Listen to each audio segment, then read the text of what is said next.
जय हिंद साथियों। तो आपका स्वागत है आपके अपने परिवार स्टडी विद गणेश सर में। तो प्यारे दोस्तों, आज की कक्षा में हम लोग वही करने वाले हैं जो इसके पहले हम लोगों ने किया था। सीजीएल में पूछे गए हाल फिलहाल में जो भी क्वेश्चन एक सीजीएल में पूछे गए हैं, हम उन्हीं के बारे में आज चर्चा करेंगे। ये हमारा पार्ट 2 होगा। हमने पार्ट 1 पिछले वीडियो में कंप्लीट कर लिया है, ठीक है। उसमें हम लोगों ने देखा था कि कौन कौन से प्रश्न पूछे गए थे। आज की कक्षा में भी हम ऐसा ही 10 प्रश्न देखेंगे और देखेंगे कि कौन कौन सा एग्जाम में प्रश्न पूछा गया है, ठीक है। अब आपको क्या करना है, यदि यदि आप नहीं पढ़े है ना, तो कोई चिंता करने की कोई बात नहीं है। केवल आपको वीडियो को शुरू से अंत तक देखना है। यदि आप किसी उत्तर को जानते हैं तो कमेंट बॉक्स में टाइप करना है और लास्ट में आपका अपना स्कोर बताना है कि आपका कितना सही हुआ, ताकि मैं बाद में चीजों को देख पाऊं और एनालिसिस कर पाऊं, ठीक है।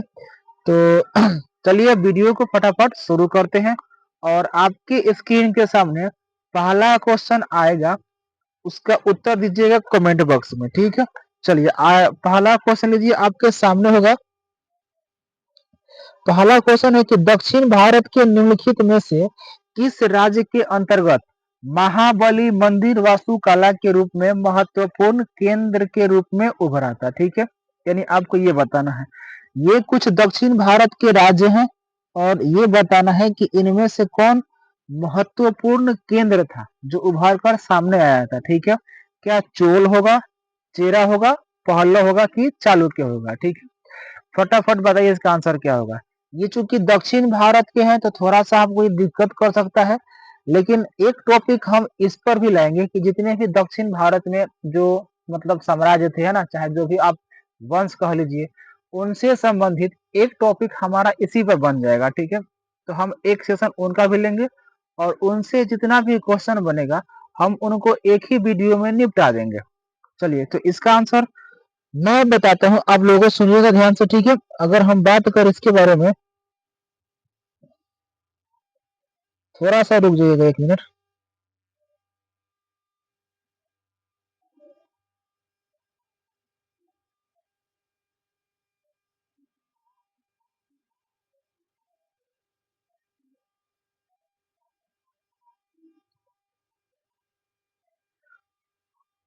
समझिएगा, अगर हम यहाँ पर देखें कि क्वेश्चन 1 पूछा है कि महाबली मंदिर का महत्वपूर्ण केंद्र के रूप में कौन होगा, ठीक है। तो यदि हम इसके उत्तर की बात करें तो उत्तर होगा हमारा ऑप्शन सी, बिल्कुल ठीक जवाब होगा, ठीक है। यानी कौन था, पहलव था। आप चिंता मत कीजिए, आप नहीं जानते हैं तो हम इसका एक सेशन लेकर आएंगे, ठीक है। और देखिए क्वेश्चन पूछा गया है सीजीएल एग्जाम में 10/9/2024 को। चलिए आते हैं अपने अगले क्वेश्चन की तरफ। लीजिए दूसरा क्वेश्चन है कि कौन सा पंचवर्षीय योजना मुख्य रूप से गरीबी हटाओ पहल पर केंद्रित था। बताइए फटाफट इसका आंसर क्या होगा। तो अगर हम बात करें कि पंचवर्षीय योजना की शुरुआत कब से हुआ था, तो समझने का प्रयास कीजिएगा।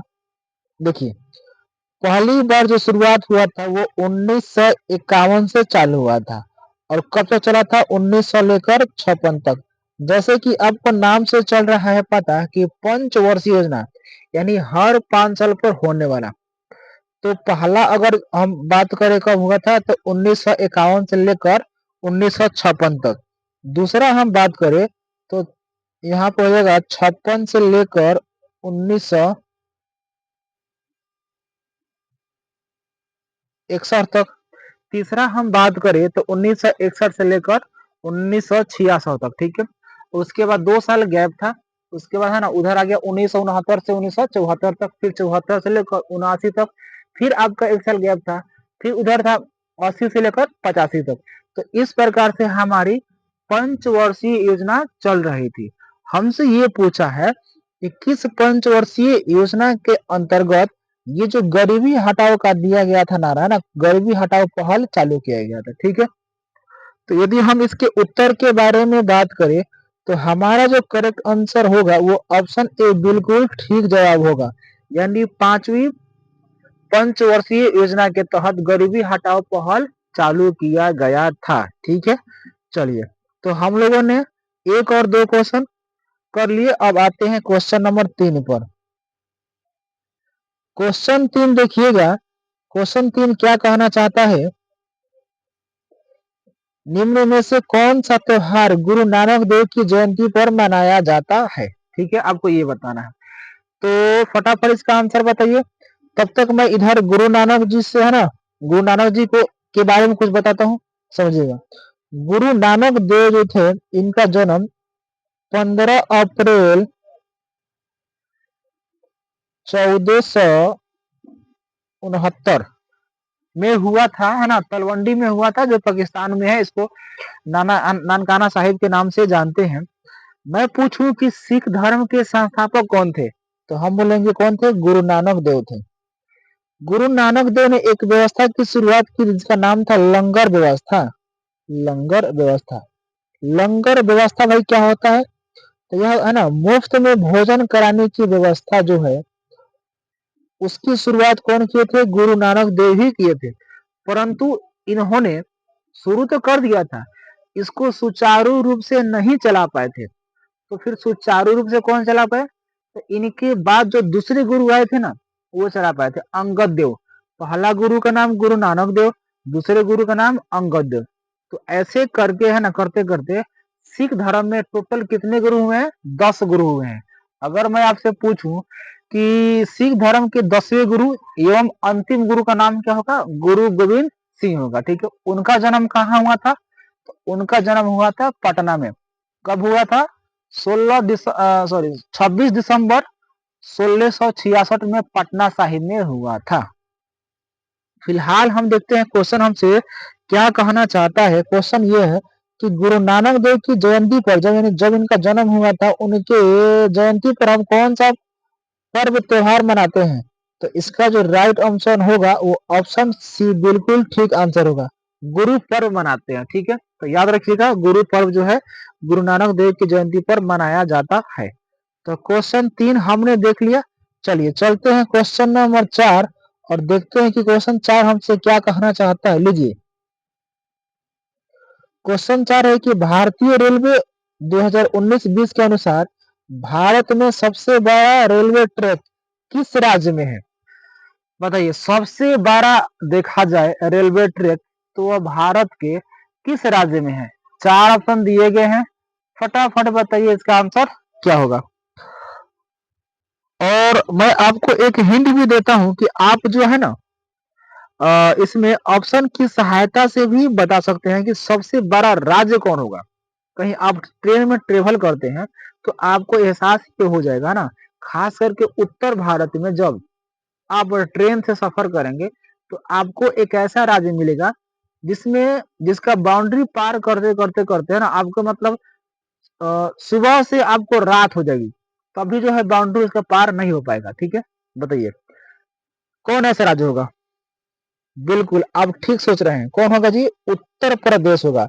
ये बहुत बड़ा राज्य है नहीं, बताइए यहाँ से चालू होकर इतना बड़ा है ना, ये अथी राज्य है। इधर बिहार पड़ता है, तो बिहार जाइए, बिहार से यूपी जाइए, इतने इसको पार करने में बहुत ज्यादा समय लगता है। ठीक है, इधर बहुत ज्यादा समय लगता है। तब उसके बाद आपका दिल्ली आ जाएगा, हरियाणा आ जाएगा, पंजाब हो जाएगा। ठीक है, इस प्रकार से आ जाएगा। तो सबसे ज्यादा अगर रेलवे ट्रैक है कहीं तो कहाँ पे है, यूपी में है। ठीक है, तो 4 का हमारा जो राइट आंसर होगा ऑप्शन ए बिल्कुल ठीक जवाब होगा। चलिए अब चलते हैं क्वेश्चन नंबर 5 और देखते हैं कि हमसे क्या कहना चाहता है। लीजिए, 5 आपके सामने है, बताइए इसका आंसर क्या होगा। निम्नलिखित में से कौन सा स्थान वर्ष 1917 जी के सत्याग्रह से संबंधित है। ठीक है, इसका तो आंसर आप लोग बता ही देंगे कमेंट बॉक्स में कि कौन सा जो स्थान है वो गांधी जी के 1917 से संबंधित है। और देखिए भाई, क्वेश्चन पूछा गया है सीजीएल के एग्जाम में 10 तारीख 9वां महीना 2024 को पूछा गया है। तो हम जितने भी क्वेश्चन कर रहे हैं सारे के सारे सीजीएल में आए हुए प्रश्नों को देख रहे हैं और उन्हीं के बारे में चर्चा कर रहे हैं। ठीक है, चलिए बताइए क्या होगा, अहमदाबाद होगा, बारदोली होगा कि चंपारण। अगर मैं बात करूं बारदोली को लेकर, ये कब हुआ था, तो 1928 में हुआ था। खेड़ा की बात करूं तो 1918 में हुआ था। अहमदाबाद के बारे में बात करूं तो ये भी 1918 में हुआ था। ठीक है, यहाँ पर दिया है वर्ष 1917। तो हमारा एक ही ऑप्शन बचता है जो कि ऑप्शन सी होगा, और बहुत सारे लोगों ने है ना सी आंसर दिया भी है। तो 5 का सी बिल्कुल ठीक जवाब होगा। अच्छा, मैं आपसे एक क्वेश्चन और पूछ लेता हूँ, आपको कमेंट बॉक्स में छाप देना है कि जब गांधी जी चंपारण आए थे तो उनके साथ दो व्यक्ति और आए थे। उन दो व्यक्तियों का नाम बताना है कि गांधी जी के साथ दो व्यक्ति कौन कौन आए थे। ठीक है, ये आपको कमेंट बॉक्स में छाप देना है। ठीक है, चलिए आते हैं क्वेश्चन नंबर 6 पर और देखते हैं कि क्वेश्चन 6 हमसे क्या कहना चाहता है। लीजिए, क्वेश्चन नंबर 6 आपके सामने है। ब्रिटिश भारत के किस गवर्नर जनरल ने सती प्रथा को कानूनी रूप से समाप्त करने के लिए राजा राम मोहन राय की मदद की थी? ठीक है, आपको पता है कि सती प्रथा का अंत राजा राम मोहन राय ने किया था, परंतु क्वेश्चन यहाँ पर ये पूछा गया है कि राजा राम मोहन राय की सहायता कौन भारतीय गवर्नर जनरल ने किया था, आपको ये बताना है। ठीक है, क्या लॉर्ड विलियम बेंटिक होगा, लॉर्ड कर्नवालिस होगा, लॉर्ड कर्जन की लॉर्ड रिपन? देखिए, बोलिए क्या होगा आंसर। ऑप्शन देखिए, आंसर बोलिए। देखिए, इसका जो राइट आंसर होगा वो ऑप्शन ए बिल्कुल ठीक जवाब होगा, यानी Lord William Bentinck. Lord William Bentinck होगा। ठीक है, अब देखिए, इसमें जितने भी भारत के वायसराय है, हम क्या करेंगे, इस पर भी एक टॉपिक लाएंगे। जितने भी वायसराय हुए हैं भारत में, गवर्नर जनरल हुए हैं, सारा का सारा जो निचोड़ है ना, वो केवल आपको 10 से 15 क्वेश्चन में मैं आपके सामने पेश कर दूंगा। उतना पढ़ लोगे, अगर एग्जाम में क्वेश्चन आएगा तो उनसे बाहर नहीं जाएगा। तो इसका एक सेशन मैं जरूर लगाऊंगा। जितने भी वायसराय या फिर गवर्नर जनरल या फिर जो भी हुए हैं, इनसे कभी ना कभी एग्जाम में क्वेश्चन आ ही जाता है कि किस वायसराय या फिर किस गवर्नर जनरल के शासनकाल में ये चीजें लागू हुआ था, चाहे कौन कौन सा अधिनियम आया था। ठीक है, तो इसके बारे में आप निश्चिंत रहिए, एक कक्षा लग जाएगी, और लग जाने के बाद आपका एक भी क्वेश्चन एग्जाम में अगर इसे पूछ दिया तो गलत नहीं होगा। चलिए आते हैं क्वेश्चन नंबर 7 की तरफ और देखते हैं कि 7 हमसे क्या कहना चाहता है। लीजिए, क्वेश्चन 7 आपके सामने है। भारतीय संविधान देश भारतीय संविधान में यहाँ पर कुछ टाइपिंग का मिस्टेक है। भारतीय संविधान ने यहाँ पर ने नहीं होगा। भारतीय संविधान में देश की स्थापना की है। अच्छा ठीक है, तो इसका मतलब इसको पूरा हटा दीजिए। भारतीय संविधान यहाँ लिखिए ने। अब बताइए, भारतीय संविधान ने देश की स्थापना की है। बताइए इसमें से कौन सा होगा? क्या दोहरी न्यायपालिका होगा, आंशिक होगा, स्वतंत्र होगा कि बहुलक होगा? ये हो सकता है कि क्वेश्चन आपके लिए नया हो, क्योंकि अभी आप जो है पूरा पॉलिटी नहीं पढ़ पाए हैं। ठीक है, तो चलिए कोई बात नहीं, इसके बारे में मैं आपको बताता हूँ कि इसका आंसर क्या होगा। देखिए, अगर हम अपने भारत की बात करें तो हमारे भारत में जो न्यायपालिका है वो क्या है, एकदम स्वतंत्र है। तो हमारा जो आंसर होगा वो ऑप्शन सी बिल्कुल ठीक जवाब होगा, यानी हमारे भारत में जो न्यायपालिका है, कैसी न्यायपालिका है? स्वतंत्र न्यायपालिका प्रणाली है। ठीक है, बाकी यह जो है जो ऑप्शन है सबका है गलत है, इससे कोई मतलब नहीं है। तो 7 का ऑप्शन सी बिल्कुल ठीक जवाब होगा। चलिए, क्वेश्चन हम लोगों ने 7 देख लिया। अब आते हैं क्वेश्चन नंबर 8 पर। लीजिए, 8 आपके सामने है और मिलाइए फटाफट भाई कि क्या क्या होगा। देखिए, एक तरफ पुस्तक दिया है और एक तरफ लेखक दिया है। बताइए, आपको मिलान करना है कि किसका क्या आंसर होगा। चलिए, आपको देते हैं 30 सेकंड का समय, फटाफट मिलाइए।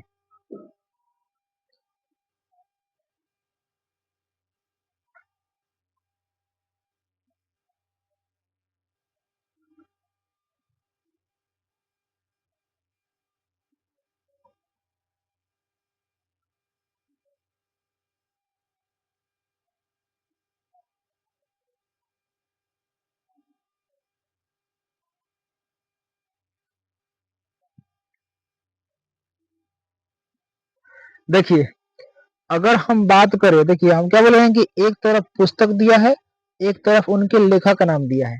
हमें मिलान करना है कि कौन से लेखक कौन पुस्तक लिखे हैं। एक बात मेरी याद रखिएगा, एग्जाम में कभी भी एग्जाम में पूरे क्वेश्चन को सॉल्व नहीं किया जाता है। तो फिर सॉल्व कैसे करेंगे? हम क्या करेंगे, आपको जिसका भी उत्तर पता है, सबसे पहले आपका ध्यान वहीं पर जाना चाहिए कि जिसके बारे में हमको एग्जैक्ट पता है, हमारा ध्यान वहीं पर जाना चाहिए और उसको देखना चाहिए कि हाँ, इसका जो आंसर है किससे मैच कर रहा है। क्योंकि एग्जाम में क्या होता है ना कि सबका ऑप्शन कभी कभी अलग देता है, कभी कभी एक जैसा देता है। तो जब एक जैसा आएगा तो हमें पूरा चेक करना होता है, लेकिन जहाँ अलग अलग आता है वहां हमें खोजना बहुत आसान हो जाता है। ठीक है, जैसे आप यहीं पर देखिए ना, इधर 4 पुस्तक का नाम है, इधर 4 लेखक का नाम है। हम यहाँ पर देख रहे हैं कि जो ए का पेयर है, देखिए ऑप्शन एक में ए का मिलान किया है 1 से, ए का मिलान किया है 2 से, फिर ए का 4 से, ए का 3 से। तो हमें ये मालूम चल गया कि यदि हम किसी एक का आंसर पता कर लेते हैं, यानी हम ए का पता कर लेते हैं कि भाई ए ने कौन सी पुस्तक लिखी है, तो हमारा आंसर आसानी से मिलेगा।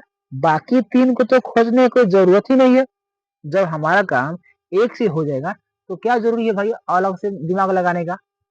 एग्जाम में प्रेशर बहुत ज्यादा रहता है। ठीक है, तो इसलिए एक तरीका होता है कि जो हमें आता है सबसे पहले उसी के बारे में देखना है। देखिए पहला ए देखते हैं, नाम का है ताज, नहीं, हाँ, ताजुल नासिर। ठीक है, यहाँ पर ताज मुनासिर लिखा है। ठीक है, तो इस पुस्तक के लेखक के भाई ये जो है पुस्तक, इनके राइटर का नाम क्या है, इनके राइटर का नाम क्या, हमसे ये पूछा है। ठीक है, तो यदि हम बात करें कि इनके इनके ये जो पुस्तक है इनके लेखक कौन है, तो इनका जो मिलान होगा वो ऑप्शन 2 से हो जाएगा, हसन निजामी। तो हसन निजामी ने कौन सा पुस्तक लिखा है, ताजुल नासिर। ठीक है, ताजुल नासिर। तो ए का जो मिलान होगा किससे होगा, 2 से।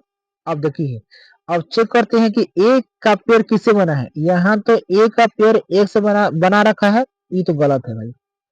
अब बी चेक करते हैं, यहाँ ए का पेयर 2 से है, ये सही हो सकता है। अभी हम पूरा चेक करेंगे।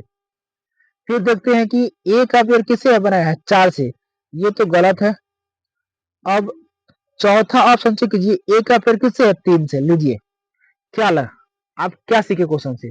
क्या हमें पूरी क्वेश्चन सॉल्व करने की आवश्यकता है? बिल्कुल नहीं है। तो इस प्रकार का जब भी प्रश्न आपके सामने आए तो इस बात का ध्यान रखिएगा।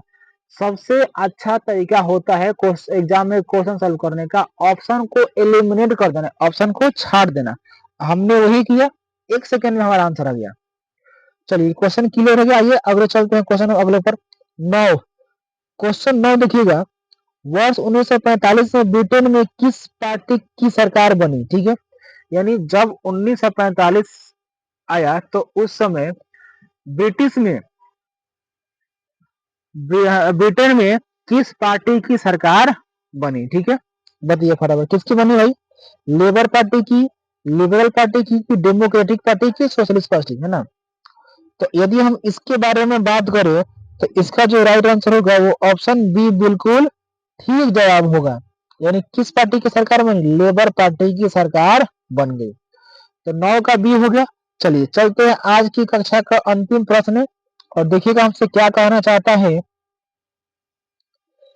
निम्नलिखित में से कौन सा युग्म आपस में सीमा साझा नहीं करता। यानी अब आ गया सीमा वाला प्रश्न कि कौन सा राज्य किस देश के साथ सीमा साझा नहीं करता। ठीक है, अब देखिए इस प्रकार के जो भी प्रश्न है बनाने के लिए आपको भारत का मैप और भारत में जितने भी राज्य है उनकी स्थिति आपको याद होना चाहिए, तब जाकर है ना इस प्रकार के क्वेश्चन को याद कर सकते हैं और समझ सकते हैं। अदरवाइज है ना आप मतलब ऐसे आपको ज्यादा समझ में नहीं आएगा। तो यदि हम इसके बात करें तो भूटान और अरुणाचल प्रदेश, तो ये आप देखिएगा मैप पे ना, तो ये तो सीमा साझा करता है। हमसे पूछा है कि कौन नहीं करता है ना, हमसे पूछा कौन नहीं करता है, ये तो भाई करता है। भूटान पश्चिम बंगाल भी करता है, भूटान असम भी करता है। तो हमारा एक ही ऑप्शन बचे कौन सा, भूटान और मेघालय। ये ऑप्शन बी बिल्कुल भी नहीं करता है। अब ये आपको कैसे याद रहेंगे, तो इसके लिए है ना आपको भारत का मैप याद रहना चाहिए।